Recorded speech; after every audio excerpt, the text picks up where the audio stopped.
चलिए तो अपने शुरू कर रहे हैं कंपनी लॉ। लास्ट लेक्चर में इंट्रोडक्शन पे बात चल रही थी।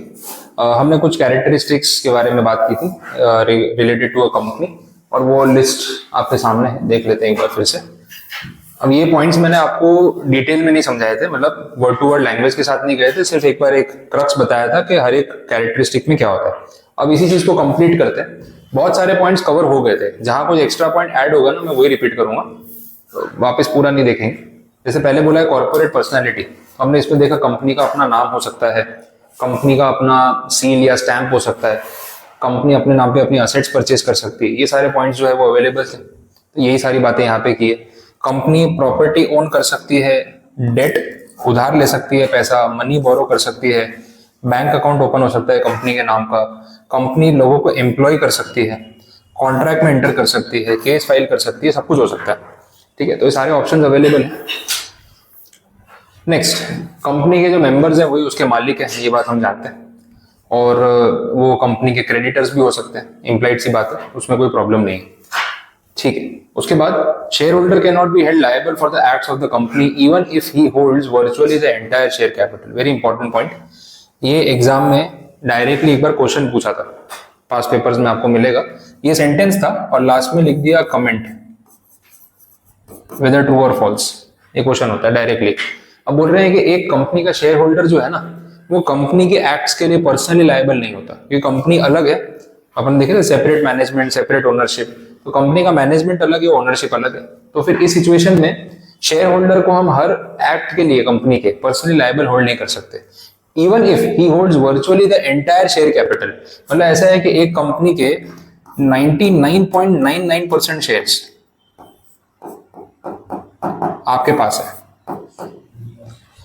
ठीक है, ऑलमोस्ट आप बोलो 100% शेयर्स आपके पास है, still you are not liable for the acts of the company. ठीक है, फ्रॉड वाला केस अलग होता है, उस पर बात करेंगे, लेकिन जनरली कंपनी का मैनेजमेंट जो डिसीजन लेता है वो अलग चीज हो गई, कंपनी के ओनर अलग चीज हो गए, मिक्सअप नहीं करना, वैसी बात है। Share holders are not the agents of the company, ये भी एग्जाम में पूछा हुआ है। Share holders are the agents of the company, true और फॉल्स, कमेंट, ऐसा क्वेश्चन था, और 4 मार्क्स 5 मार्क्स में पूछ लेते हैं। जनरल समझाना पड़ता है, पर स्टेटमेंट यूज करते हैं। अब कंक्लूजन गलत लिखोगे तो मार्क्स कटेंगे, तो आपको ध्यान होना चाहिए शेयर होल्डर्स और कंपनी के बीच में कोई एजेंसी वाला रिलेशन नहीं है। मैं इस कंपनी का इन्वेस्टर हूं, मैं कंपनी का एजेंट नहीं, मैं कंपनी के बिहाफ पे काम नहीं करता हूँ, कंपनी अपना अलग मैनेजमेंट करती है, मेरे सिर्फ पैसे लगे हुए, मेरा उतना ही रोल है, वो क्लैरिफाई किया। They can not bind it by there acts, मतलब एक दूसरे पे बाइंडिंग इफेक्ट नहीं होता कि भाई मुझे वो करना पड़ेगा जो आप बोलोगे, उस टाइप का कोई रिलेशन यहाँ पे नहीं।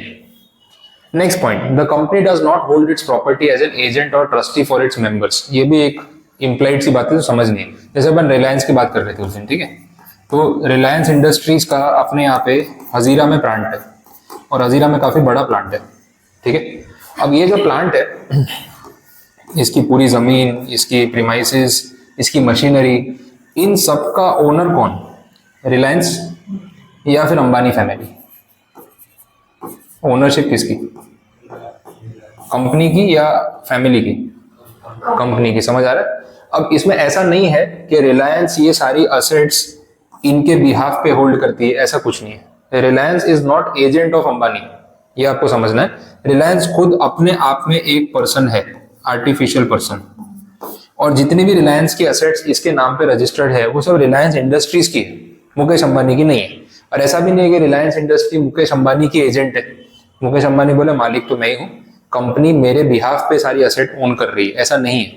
मुकेश अंबानी अलग है, रिलायंस इंडस्ट्री अलग है। जितनी पर्सनल असेट्स उन्होंने अपने नाम पे खरीदी है वो डिफरेंट है, लेकिन जो असेट कंपनी के नाम पे है उसमें मुकेश अंबानी का पर्सनली कोई ओनरशिप का स्टेक नहीं है। अब इंटरेस्टिंग बात बताता हूँ, ये तो टैक्सेशन का पॉइंट है, जनरल बता रहा हूँ। आप देखते हो अंबानी के पास कितनी गाड़ियां हैं, सोशल मीडिया में रोज आता रहता है, एक गाड़ी निकलती है इनकी, पीछे 50 गाड़ियां सिक्योरिटी वाली होती है एंड ऑल दैट। तो सारी लग्जरी कार्स का पूरा फ्लीट है, अराउंड 200 से ज्यादा गाड़ियां हैं, 200 प्लस। उनके बंगले में कितने 6 माले 8 माले का तो पार्किंग बनाया है, इतनी सारी गाड़ी रखेंगे का, 200 गाड़ी पार्क करने की जगह तो होनी चाहिए। तो फर्स्ट 6 फ्लोर तो पार्किंग है, घर तो उसके बाद शुरू होता है वैसा है। और 200 गाड़ियां सब लग्जरी, रोल्स रॉयस और बेंटले और ये सब कंपनी कार है, पोर्शे और वो सब है। अब इतनी सारी गाड़ियां जो उन्होंने ले रखी है, इंटरेस्टिंग बात यह है कि ये सब गाड़ियां उन्होंने रिलायंस के नाम पे ली है, पर्सनल नाम पे नहीं दिए। आप सोचो, अपनी सोच में और उनकी सोच में फर्क का है ना। इतने बड़े जो लोग बनते हैं वैसे नहीं बनते।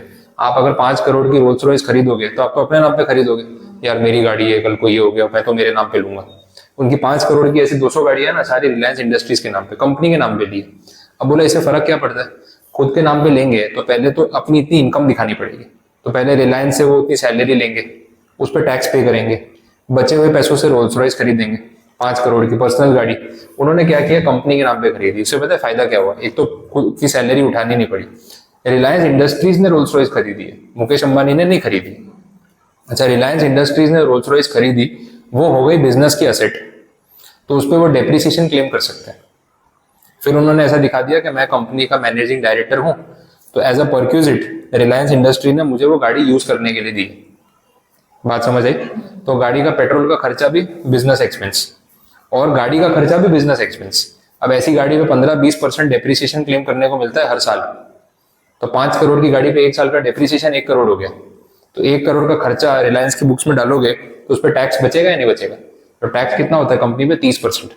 तो 1 करोड़ के खर्चे पे 30 लाख रुपए टैक्स बचता है हर साल। डिफरेंस समझ आया? तो एक तो पर्सनल इनकम टैक्स बचा लिया। अब रिलायंस, मुकेश अंबानी ने 5 करोड़ सैलरी उठाई नहीं रिलायंस से, उठाते तो 5 करोड़ पे भी 30% टैक्स लगता, तो खुद का टैक्स बचाया, कंपनी के खर्चे बढ़ा के कंपनी का टैक्स बचाया। क्या फर्क पड़ता है गाड़ी किसके नाम पे? यूज तो मैं ही कर रहा हूँ ना। बात समझ आ रही है?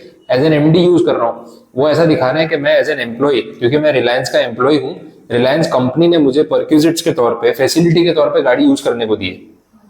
अब गाड़ी मेरे बंगले में खड़ी रहेगी रिलायंस के ऑफिस पे, क्या फर्क पड़ता है? सब अपना ही तो है। बट प्रेजेंटेशन कैसा किया, उस वजह से टैक्स सेविंग कितना हो गया वो समझना है।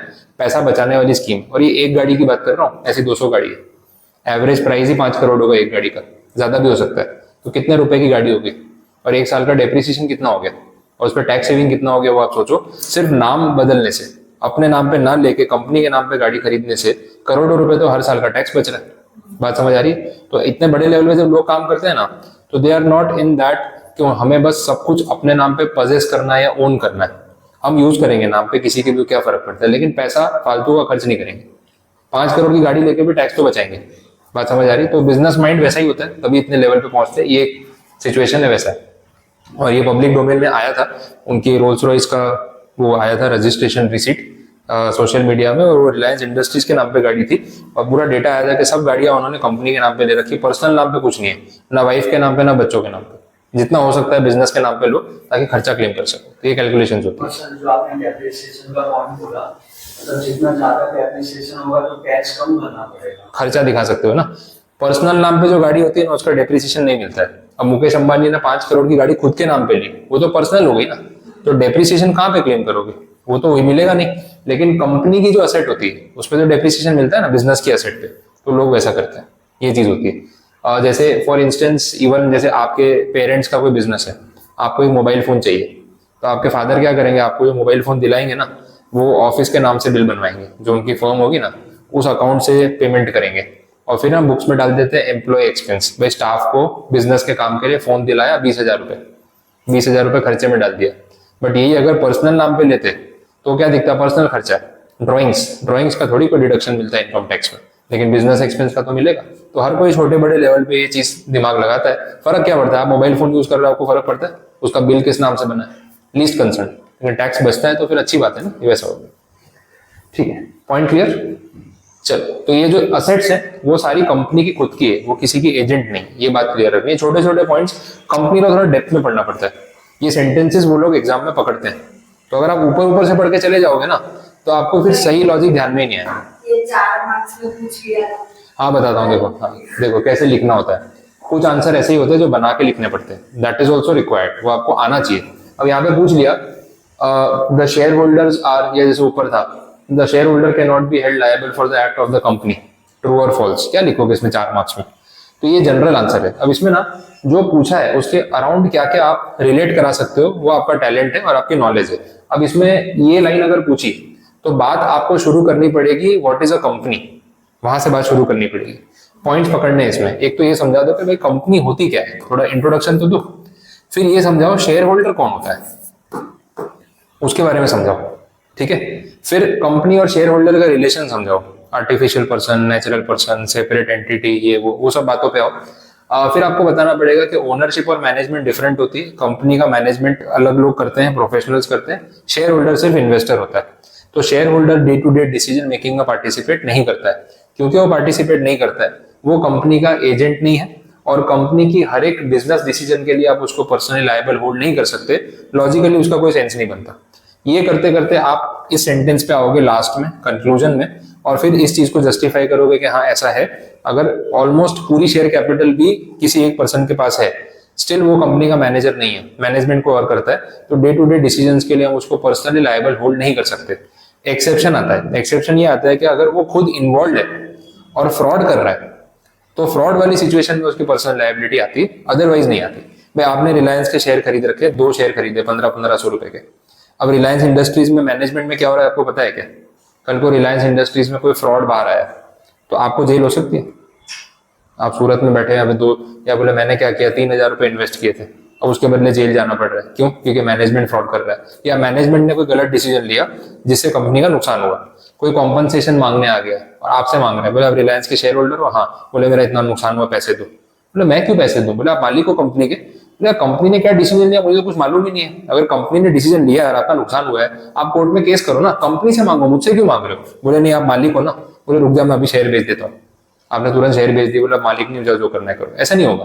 तो कंपनी के डे टू डे एक्ट्स के लिए उसका शेयर होल्डर जो है पर्सनली लायबल नहीं होगा। बात समझ आई? तो आपको इसको जनरलाइज करके बना के लिखना पड़ेगा, और जितने भी पॉइंट्स इस आंसर से रिलेट हो सकते हैं लॉजिकली, वो आपको लिखना है, और लेंथ वेटेज के हिसाब से। भाई 4 मार्क्स में पूछा तो उतने ही लिखना है, 5 में पूछा उतने ही लिखना है, कोई प्रॉब्लम नहीं है। इंस्टीट्यूट को मालूम होता है कि हमने ये आंसर ऐसे ही पूछा है, तो स्टूडेंट बना के लिखेगा, बट वो देखना चाहते हैं आप अपना दिमाग कितना चलाते हो और कितना लर्न करके आते हो। There is a difference. तो कुछ कुछ आंसर में ऐसा करेंगे, और जैसे जैसे आप प्रिपेयर करोगे आपको आइडिया आता जाएगा वैसा। और कितने पेजेस में सर ये हो जाएगा? मेरे हिसाब से इतना लिखोगे तो 1-1.5 पेज तो बहुत हो गया। कितना लिखोगे? इन जनरल समझा रहे हो, कंपनी क्या होती है, शेयर होल्डर कौन होते हैं, सोच के लिखना है। आप लिखो। लेंथ और मार्क्स का कोरिलेशन नहीं है कि 4 मार्क में 3 पेज भरने होते हैं, 5 में 4 पेज, ऐसा कोई रूल नहीं है। 4 मार्क्स का आंसर आधे पौने पेज में भी खत्म हो सकता है अगर पूछा ही उतना है और कंटेंट है ही नहीं। अननेसेसरी एक्स्ट्रा कंटेंट भरोगे तो भी मार्क्स कट जाएंगे, तो वो नहीं करना है। ये धीरे धीरे टेस्ट के साथ आपका यहाँ पे राइटिंग वाला डेवलप हो जाएगा, उसका टेंशन नहीं है। इन बिटवीन में बताता रहूंगा। चलो आगे बढ़ते हैं। केस लॉज लास्ट में लेता हूँ। आई डोंट थिंक उस पर आज अपन पहुंचेंगे, थोड़ा लेट चल रहा है। पहले पॉइंट्स की थियरी खत्म कर रहा हूँ, केस को जाने दो। लास्ट में अगर टाइम बचा तो आज डिस्कस करेंगे, नहीं तो कल। वैसे भी लर्न नहीं करने बट इससे टेंशन नहीं है। Company as a artificial person, ये बात कल हो गई थी। Company is also person, but वो लिविंग पर्सन नहीं है, आर्टिफिशियल पर्सन है। कॉन्ट्रैक्ट में एंटर कर सकती है, सेम बात हो रही है, जाने देते हैं। सिटीजनशिप वाला अगर पॉइंट बताया था, company is not a citizen, उसके लिए मैंने एक एक्ट का नाम लिया था।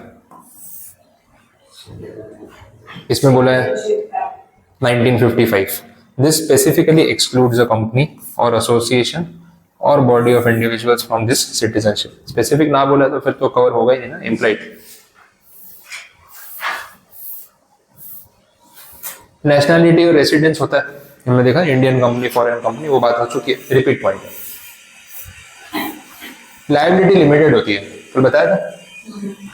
सबसे बड़ा एडवांटेज वही है, कंपनी वो 1-1 करोड़ रुपए इन्वेस्ट किए हमने, डूब गए, कंपनी बंद हो गई, बस उससे ऊपर का कोई लॉस नहीं है। वैसा है तो जितना आपने शेयर खरीदा है ना, आज आपने रिलायंस में 2 शेयर खरीदे 3000 रुपए के, वो आप दे चुके हो, उससे ऊपर आपकी कोई लायबिलिटी नहीं है। कल को रिलायंस लॉस में चली जाए, बंद हो जाए, आपने पूरे पैसे दे रखे हैं ना शेयर के, अब कितना भी करोड़ों का नुकसान हो, आपको कुछ भी एक्स्ट्रा पे करने की जरूरत नहीं। This is the benefit of framing a company.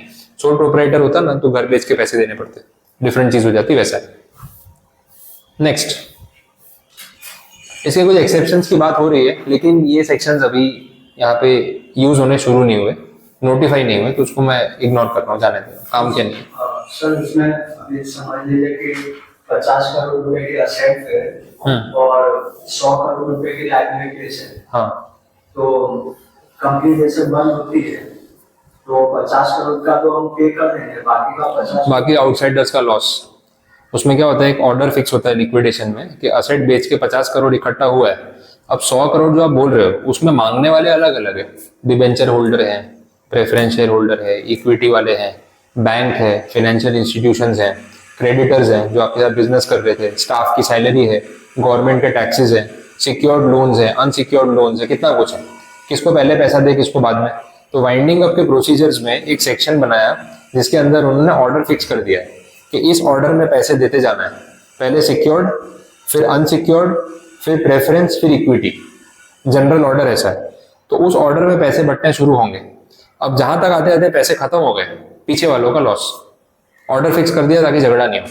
और जो लोग सेम कैटेगरी में आ रहे हैं, अगर वहां आते आते पैसा शॉर्ट पड़ जाए तो प्रो रेटा बेसिस पे कि भाई मेरे पास 100 रुपए है देने को, आप तीनों बराबर के हकदार हो, लेकिन आप सबके ना 200 रुपए बाकी है टोटल, मेरे पास 100 ही है, तो भाई जिसका जितना है उसका आधा मिलेगा। आपने 50 लगा रखे हैं, आपको 25 मिलेंगे। आपने 80 लगा रखे हैं, आपको 40 मिलेंगे, क्योंकि आप तीनों बराबर हो। मैं इसमें रैंकिंग नहीं दे सकता, बट पैसे शॉर्ट है, तो आपस में बांट लो बराबर, या जिस रेशियो में आपने दिए थे उस रेशियो में बांट लो, प्रो रेटा बेसिस पे। तो वैसा होता है, ये जनरली देखा जाता है। चलो नेक्स्ट पॉइंट देखते हैं, परपेचुअल सक्सेशन। ये अपन ने देखा था, कंपनी में पीपल में come and go, company will be for ever. इसमें देखो एक केस दे रखा है, बोला कुछ सिचुएशन थी वॉर वाली, और कंपनी के जितने शेयर होल्डर थे ना वो बॉम्ब ब्लास्ट में मर गए एक साथ। या सपोज एक फ्लाइट में जा रहे थे, फ्लाइट क्रैश हो गई, कंपनी के सारे शेयर होल्डर उसी में थे। अब तो कंपनी का एग्जिस्टेंस रहेगा नहीं रहेगा? रहेगा। कंपनी का एग्जिस्टेंस तो रहेगा। हर शेयर होल्डर का कोई डिसेंडेंट, कोई फैमिली मेंबर तो होगा, वो बन जाएगा शेयर होल्डर, कंपनी चलती रहेगी। तो इवन अगर ऐसा भी हो जाए तो फर्क नहीं पड़ता। ये भी एग्जाम में पूछ लिया था, ये सेम, हाँ ये सेंटेंस था कि सारे लोग बॉम्ब से मर गए। अब बोलो, ये केस पूछ लिया था। तो परपेचुअल सक्सेशन वाली बात आपको समझानी है। अब इंट्रोडक्शन में आप अगेन बताओ ना, what is a company, it is separate from it share holders, फिर आ जाओ परपेचुअल सक्सेशन पे। इसकी लैंग्वेज एक्सप्लेन करके आप कंक्लूजन दे सकते हो। 3 to 4 मार्क्स शॉर्ट क्वेश्चन आराम से बन सकता है। सेपरेट प्रॉपर्टी, ये बात हो चुकी है, कंपनी के नाम पे प्रॉपर्टी खरीदी जा सकती है, कोई इशू नहीं। इसमें ये पॉइंट ध्यान रखना है, देखो ये अच्छा पॉइंट है। वर्ड है इंश्योरेबल इंटरेस्ट, ये टर्म यूज किया, इंश्योरेबल इंटरेस्ट। ये एग्जैक्टली क्या है वो समझो। एक सिचुएशन क्रिएट करता हूँ, मुझे बताना। जैसे सपोज अपने रिलायंस की बात करते हैं, तो वो एग्जांपल कंटिन्यू करते हैं। मुकेश अंबानी ने क्या किया, अपन सबसे पैसे लिए, कंपनी बनाई, हजीरा में इतना बड़ा प्लांट बनाया, प्लांट की वैल्यू है 50 करोड़। उन्होंने क्या किया, प्लांट का कराया इंश्योरेंस, फायर इंश्योरेंस। इंश्योरेंस में ना एक बेनिफिशियरी का अकाउंट नंबर देना होता है कि कल को अगर यहाँ पे आग लग गई तो इंश्योरेंस के पैसे कौन से अकाउंट में जाएंगे और किसको मिलेंगे। तो मुकेश अंबानी ने अपना पर्सनल बैंक अकाउंट नंबर दे दिया और अपने नाम पे अपने आप को बेनिफिशियरी बना दिया कि कल को अगर वहां आग लग गई तो पूरे पैसे उनको मिलेंगे। अब आपको लगता है कि ये बात ठीक है, ये सही हुआ गलत हुआ, चलेगा ऐसा? अगर ऐसा होगा ना तो आग जल्दी लगेगी, मुकेश अंबानी खुद ही आके आग लगा देंगे। 50 करोड़ तो सबने दिए ना, जिसमें से प्लांट बना, आप सबके 1-1 करोड़ लगे, ऐसे 50 लोग हैं, मुकेश अंबानी के खुद का भी 1 करोड़ ही लगा है। तो उन्होंने सबसे पैसा लेके 50 करोड़ की फैक्ट्री बना दी, उसका इंश्योरेंस करा दिया और इंश्योरेंस का बेनिफिशियरी खुद को बना दिया। अब कल को खुद ही जाके फैक्ट्री में आग लगा दे और इंश्योरेंस कंपनी वाले 50 करोड़ क्लेम पास कर दे, तो क्लेम का पैसा किसके अकाउंट में जाएगा? मुकेश अंबानी के। बात समझ आ रही? तो 1 करोड़ लगा के 50 करोड़ कमा लिया बिना काम धंधा किए। इससे अच्छा क्या हो सकता है? ये बाकी सबके फ्रॉड नहीं हो गया? समझ आ रही? तो बोला ऐसा नहीं कर सकते। आप क्यों खुद का पर्सनल अकाउंट दे रहे हो? कंपनी का भी तो बैंक अकाउंट होगा ना, कंपनी को ही बेनिफिशियरी बनाओ ना, कि अगर कुछ हुआ तो पैसा कंपनी को मिलेगा, किसी इंडिविजुअल को नहीं। ये बात इस सेंटेंस में बोली, अब पढ़ोगे तो देखो समझ आएगी। A member does not even have an insurable interest in the property of the company। ठीक है, इंश्योरेबल इंटरेस्ट किसी एक इंडिविजुअल मेंबर का कंपनी की प्रॉपर्टी में नहीं हो सकता। वैसा अच्छा पॉइंट है इसमें ध्यान रखने वाला, बाकी का आंसर अपना कल कवर हो गया था। शेयर ट्रांसफरेबिलिटी वाली बात भी मैंने कल बता दी थी, उतनी है कि आप शेयर्स जो है वो खरीद सकते हो, बेच सकते हो। अगर लिस्टेड कंपनी है तो स्टॉक एक्सचेंज पे, अनलिस्टेड है तो डायरेक्टली, प्राइवेट है तो फिर 1 to 1 वैसा रहता है। इसमें डिटेल में आगे बात होगी। आपको सिर्फ एक बार लैंग्वेज पढ़ लेनी है फॉर फॉर्मेलिटी, बाकी कंसेप्ट मैंने पूरा कवर कर लिया है। कैपेसिटी टू स्यू वाला भी हो चुका है, कंपनी केस फाइल कर सकती है, आप भी कर सकते हो, सब सेम जा रहा है। कॉन्ट्रैक्चुअल राइट्स में बोला कंपनी कॉन्ट्रैक्ट में एंटर कर सकती है, वो बात भी कल हुई थी, nothing new again. Limitation of action में हमने बात की थी, मेमोरेंडम और आर्टिकल्स की, वही रेफरेंस यहाँ पे भी आ रहा है। मेजोरिटी पॉइंट्स तो कवर कर ही लिए थे। ओनरशिप और मैनेजमेंट सेपरेट होता है, वो बात भी हो गई थी। Voluntary association for profit, company कोई बनाएगा तो प्रॉफिट के लिए, बट इसमें एक एक्सेप्शन की बात की थी कल, section 8 company which is not for profit, exception हो गया। तो ये ध्यान रखने वाली बात है, इसमें वैसे बोला है। और लास्ट पॉइंट आया टर्मिनेशन ऑफ एग्जिस्टेंस, जो मैंने आपको बोला कंपनी बंद करनी हो तो लिक्विडेशन जैसे भी अपन बात कर रहे थे वो हो सकता है। और भी तरीके हैं कंपनी का एग्जिस्टेंस खत्म करने के, मर्जर एंड अमाल्गमेशन। दो कंपनीज मर्ज करके आपने एक कंपनी बना ली, that is also termination of existence. एक कंपनी थी ए लिमिटेड और दूसरी कंपनी है बी लिमिटेड, दोनों मर्ज हो गई और अब एक नई कंपनी बना दी सी लिमिटेड।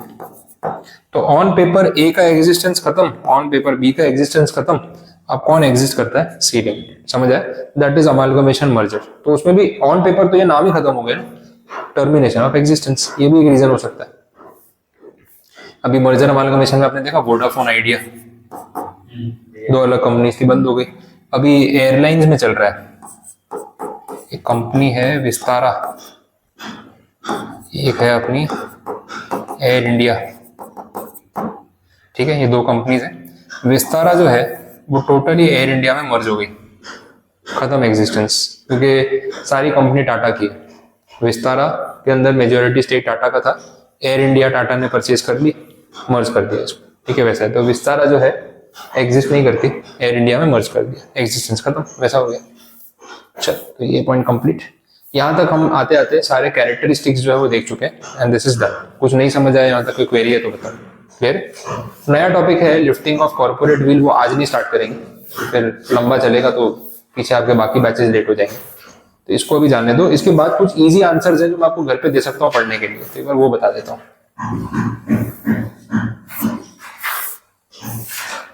ये पूरा टॉपिक स्किप करके आगे बढ़ोगे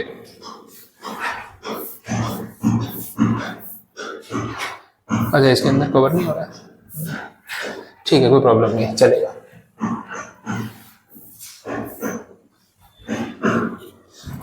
आई थिंक वो नेक्स्ट चैप्टर में,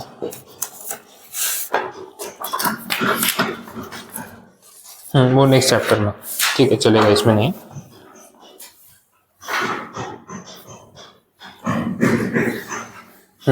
तो अभी के लिए हमने जो देखा वो यहाँ तक रखते हैं। ये जो लास्ट टॉपिक आपको दिख रहा है ना, this is called doctrine of lifting of corporate wheel. काफी इंटरेस्टिंग टॉपिक है, बट पूरा एक सेशन चाहिए मुझे इसको समझाने के लिए, तो कल मैं ये पूरा टॉपिक एक साथ कंप्लीट कराऊंगा, अभी इन बिटवीन स्टार्ट नहीं करूंगा। वैसे आज के टॉपिक में आपको कुछ पूछना है, कुछ नहीं समझ आया तो बोलो। क्लियर है? यहाँ तक समझ आ गया? बस तो ठीक है, इतना रखते हैं, रिमेनिंग पार्ट फिर कर देखते हैं।